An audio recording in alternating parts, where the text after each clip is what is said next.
السلام علیکم کلاس 6۔ آج ہم اپنا نیو چیپٹر سٹارٹ کریں گے اور ہمارا نیو چیپٹر ہے خزانہ، پیج نمبر 62۔ ریڈ کریں گے۔ سردیوں کے دن تھے، دسمبر کا پہلا ہفتہ بیت گیا تھا اور دوسرے ہفتے کا آغاز ہو چکا تھا۔ یعنی سردیوں کے دن تھے، پہلا ہفتہ جو ہے گزر چکا تھا اور دوسرے ہفتے کی سٹارٹنگ تھی۔ شام کا وقت تھا۔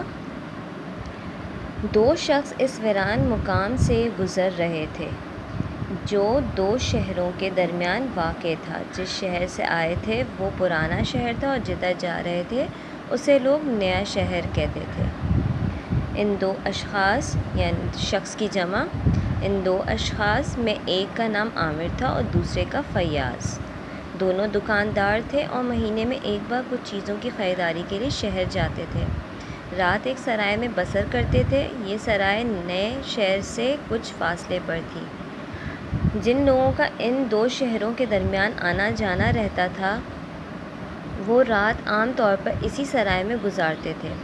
عامر اور فیاض دونوں تنومند تھے مگر سارا دن دکانوں پر کام کرنے کی وجہ سے تھک گئے تھے، اس لیے ایک گھنٹہ پیڑ کے نیچے بیٹھ کر سستانے لگے۔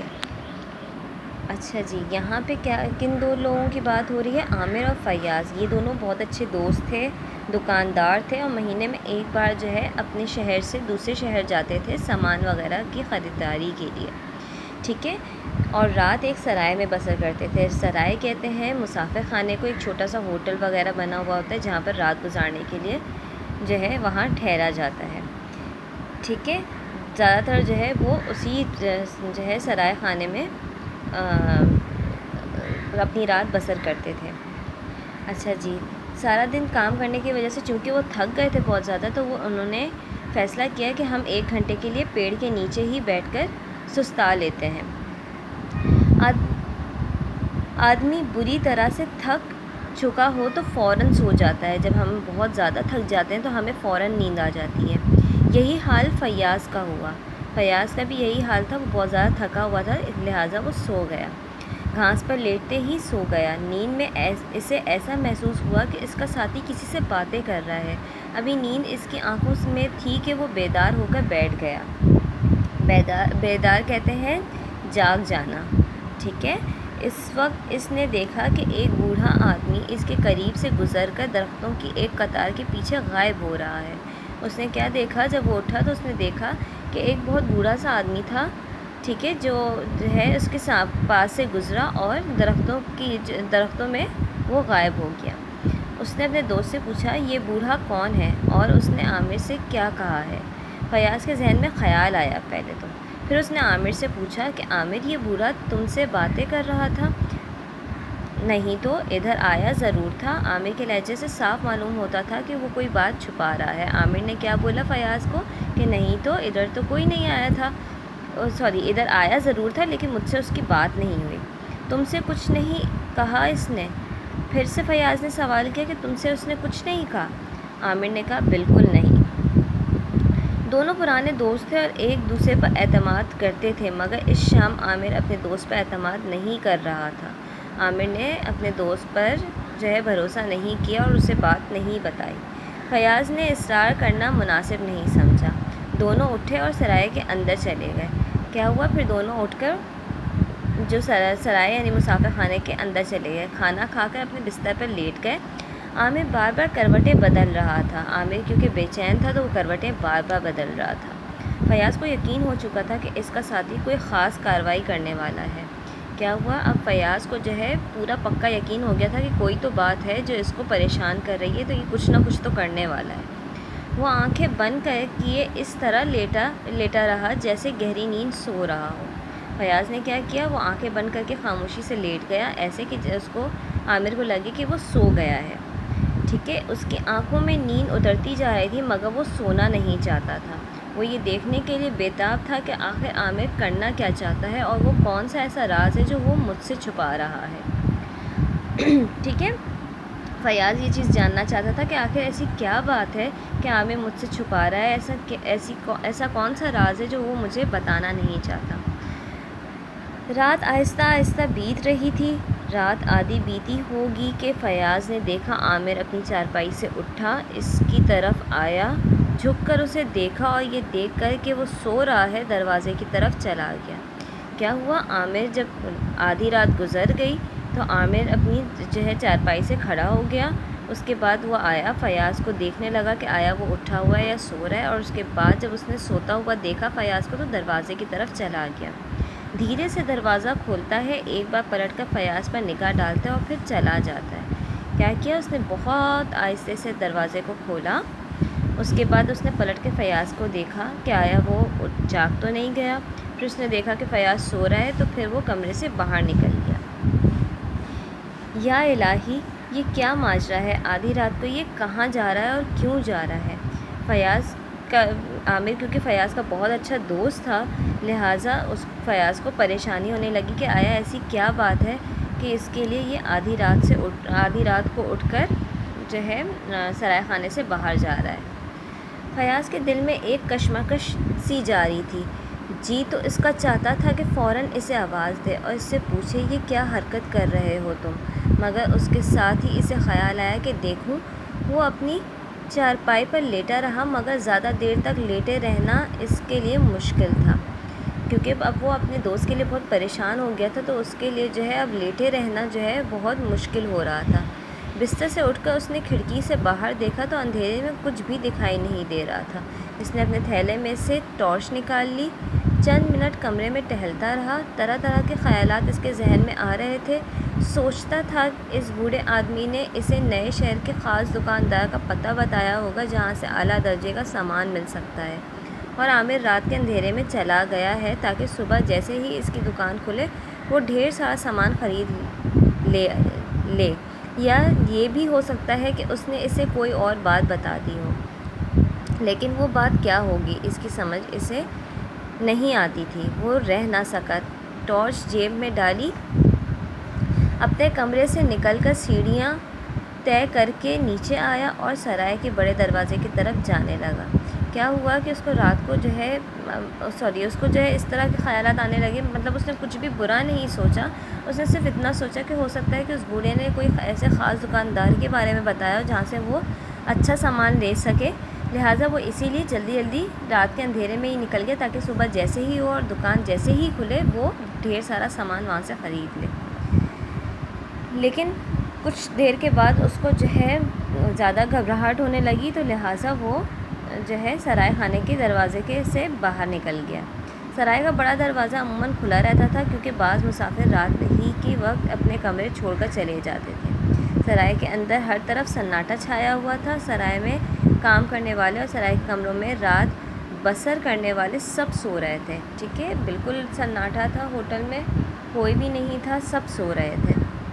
فیاض دروازے سے نکل کر باہر آ گیا۔ فضا میں اندھیرا ہی اندھیرا تھا، فضا ابر آلود تھی مگر بارش نہیں ہوئی تھی۔ میں اسے کہاں ڈھونڈوں؟ فیاض نے خود سے سوال کیا اور جیب سے ٹارچ نکالی۔ مدھم روشنی میں وہ کچھ بھی نہ دیکھ سکا۔ اچھا، اس نے اپنے جیب سے ٹارچ نکالی، اس کے بعد اس کو روشنی میں کچھ بھی دکھائی نہیں دے رہا تھا کیونکہ موسم بہت ابر آلود تھا۔ ٹھیک ہے، وہ چلتا گیا۔ اچانک اسے احساس ہوا کہ اس کے قریب ہی کوئی آدم زاد موجود ہے۔ ٹھیک ہے، وہ چلتا چلا گیا آگے اور اچانک اسے محسوس ہوا کہ اس کے آس پاس کوئی ہے۔ روشنی میں اس نے درخت پہچان لیا جس کے نیچے شام کے وقت دونوں نے آرام کیا تھا۔ ٹھیک ہے، وہ اس درخت کے پاس پہنچ گیا جہاں پر وہ شام کے ٹائم پر آرام فرما رہے تھے، اور یہی وہ بوڑھا عامر سے کچھ کہہ کر چلا گیا تھا۔ وہی جگہ تھی جہاں پر اس بوڑھے نے عامر سے کچھ کہا اور پھر وہ بوڑھا چلا گیا۔ وہ آگے بڑھا اور آگے بڑھا۔ ہے یہ کیا؟ اس نے دیکھا کہ ایک شخص سخت درد سے بے قرار ہو کر ہائے ہائے کر رہا ہے۔ ٹھیک ہے، اس نے کیا دیکھا؟ اپنی ٹارچ کی روشنی میں دیکھا کہ کوئی شخص ہے جو شدید تکلیف میں ہے اور وہ ہائے ہائے کر رہا ہے۔ اس نے سانس روک کر دیکھا تو وہ شخص عامر تھا، کیونکہ وہ بہت زیادہ ڈرا ہوا تھا اور بہت ہانپ رہا تھا، تو اس نے پھر اپنی سانس روک کر اس کو بہت غور سے دیکھنے کی کوشش کی، تو اس نے پہچان لیا کہ یہ اس کا دوست عامر ہی ہے۔ یا اللہ یہ کیا ماجرا ہے، عامر کو ہوا کیا ہے؟ عامر ایک گڑھے کے کنارے پڑا تھا۔ کیا تھا؟ عامر ایک گڑھے کے کنارے پڑا ہوا تھا۔ عامر! فیاض نے جھک کر اس کے چہرے کو دیکھا جو سیاہ پڑتا جا رہا تھا۔ فیاض: سانپ! ٹھیک ہے، فیاض نے عامر سے کہا جھک کر دیکھا تو اس کا جو ہے چہرہ جو ہے سیاہ پڑ رہا تھا، کیونکہ اس کو سانپ نے ڈسا تھا۔ تو سانپ کے ڈسنے کے بعد جو ہے آپ کے باڈی میں جب زہر پھیلتا ہے تو باڈی آپ کی نیلی ہونا شروع ہو جاتی ہے۔ تو یہی بات تھی کہ اس کو سانپ نے ڈسا تھا، اس لیے جو ہے اس کی باڈی سیاہ پڑتی جا رہی تھی۔ فیاض: سانپ! عامر نے کیا کہا؟ فیاض: سانپ! عامر فقرہ مکمل نہ کر سکا کیونکہ وہ شدید تکلیف میں تھا، تو وہ آگے اپنی جو ہے جملے کو کمپلیٹ نہ کر سکا۔ فیاض نے سمجھ لیا کہ وہ کہنا چاہتا ہے کہ سانپ نے مجھے کاٹ کھایا ہے۔ خدا کے لیے کچھ کرو فیاض، عامر نے بڑی مشکل سے کہا۔ ٹھیک ہے، عامر نے بہت مشکل سے کہا کہ جو ہے کچھ کرو، مجھے بچاؤ۔ فیاض کو فوراً خیال آیا کہ اگر بہت جلدی اس کا علاج نہ ہوا تو یہ مر جائے گا۔ اس نے ٹارچ منہ میں تھامی، دونوں ہاتھوں سے اپنے دوست کو اٹھا کر پیٹھ پر لادا اور نئے شہر کی طرف چلنے لگا۔ کیا کیا؟ اس نے فوراً سے اپنے دوست کو اپنے پیٹھ پر ڈالا اور اس کو لے کر نئے شہر کی طرف روانہ ہو گیا۔ قدم اٹھانا اس کے لیے مشکل تھا، مگر دوست کی جان بچانا بہرحال وہ اپنا فرض سمجھتا تھا۔ ٹھیک ہے، اس کے لیے جو ہے چلنا بہت مشکل ہو رہا تھا، لیکن وہ اپنے دوست کو بچانا چاہتا تھا، بچانا اپنا فرض سمجھتا تھا، لہٰذا وہ چلتا چلا گیا۔ بوجھ اتنا بھاری تھا کہ اس کی کمر دوہری ہوئی جاتی تھی، سانس رک جاتا تھا، لیکن اس کے قدم نہیں رکتے تھے۔ نئے شہر میں بار بار آنے کی وجہ سے وہ جانتا تھا کہ ہسپتال کہاں ہے۔ ہسپتال شہر کے کنارے پر تھا۔ خوش قسمتی سے ڈیوٹی پر موجود ڈاکٹر جاگ رہا تھا۔ اس نے عامر کی حالت دیکھی، اسے فوراً آپریشن روم لے آیا۔ اپنے ساتھی ڈاکٹر کو ٹیلی فون کیا کہ وہ فوراً آ جائیں، اب مریض خطرے سے باہر ہے، چند منٹ گزر جاتے تو مر گیا ہوتا۔ ٹھیک ہے، ڈاکٹر نے کیا کہا کہ اگر چند منٹ اور گزر جاتے تو یہ مریض جو ہے مر جاتا، آپ کا دوست مر جاتا۔ ڈاکٹر کے منہ سے یہ الفاظ سن کر فیاض کی جان میں جان آئی۔ صبح تک ڈاکٹروں کے علاج سے عامر کی حالت کافی بہتر ہو چکی تھی اور وہ گفتگو کر سکتا تھا۔ فیاض نے ڈاکٹر سے مزید علاج کے لیے نسخہ لکھوایا اور ٹیکسی میں اپنے دوست کو لے کر شہر کی طرف روانہ ہو گیا۔ فیاض نے ڈاکٹر سے جو ہے مزید دوائیاں وغیرہ لکھوائیں اور اس کے بعد اپنے دوست کو ٹیکسی میں ڈالا اور اپنے شہر کی طرف روانہ ہو گیا۔ راستے میں فیاض نے عامر سے کہا، کچھ کہنا سننا مناسب نہ سمجھا، عامر کچھ بتانا ضروری سمجھے گا تو خود ہی بتا دے گا، میں کیوں پوچھوں اس سے۔ گھر پہنچ کر فیاض نے اطمینان کا سانس لیا کہ اس کے دوست کی زندگی بچ گئی۔ ٹھیک ہے، اپنے گھر جانے کے لیے اس نے عامر سے اجازت چاہی۔ کیا ہوا کہ جو ہے فیاض نے عامر سے پورے راستے کسی قسم کا کوئی بھی سوال نہیں کیا۔ اس نے یہی سوچا کہ اگر وہ مجھے بتانا ضروری سمجھے گا تو وہ مجھے ضرور بتا دے گا، مجھے پوچھنے کی ضرورت نہیں پڑے گی۔ اس کے بعد جب اس نے گھر جانے کی اجازت چاہی عامر سے، تو عامر نے اس کو کہا فیاض، یعنی اس کا نام پکارا۔ فیاض نے کہا، کہو عامر۔ عامر نے کہا، تم نے جو احسان کیا ہے وہ میں آخری سانس تک نہیں بھول سکتا۔ فیاض کہتا ہے، یہ میرا فرض تھا جو میں نے ادا کیا ہے عامر، تم پر میں نے کوئی احسان نہیں کیا۔ اگر میری ایسی حالت ہوتی تو تم بھی یہی کام کرتے جو میں نے کیا ہے۔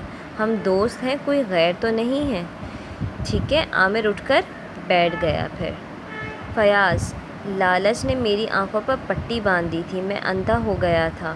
اس بدبخت بوڑھے نے مجھ سے کہا تھا کہ اس پیڑ کے نیچے خزانہ دفن ہے، موقع پا کر زمین کھودنا، بہت بڑا خزانہ تمہارے ہاتھ آ جائے گا۔